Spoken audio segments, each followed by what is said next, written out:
مشروب صحي منزلي يقضي على الكثير من الأمراض.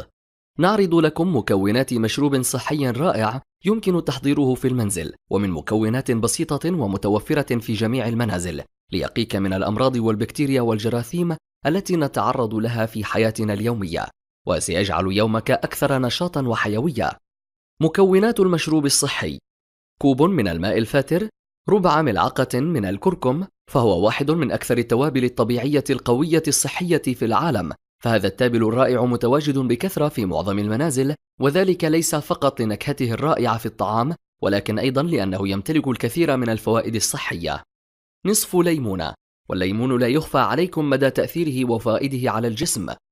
قليل من القرفة، وقد استخدمت القرفة منذ فترة طويلة في الطب الآسيوي التقليدي لتحفيز الدورة الدموية والجهاز التنفسي، وكذلك للمساعدة على الهضم. القليل من عسل النحل، فخليط العسل مع القرفة له فوائد كثيرة جدا تقضي على الكثير من الأمراض مثل آلام المفاصل والوقاية من انسداد شرايين القلب. طريقة التحضير: ضع كل تلك المكونات المذكورة في كوب الماء الفاتر، وامزجهم جيدا بواسطة الملعقة. قم بتناول ذلك المشروب على الفور، ولكي تستفيد الاستفادة المثلى منه لا بد من تناوله على الفور. تناول هذا المشروب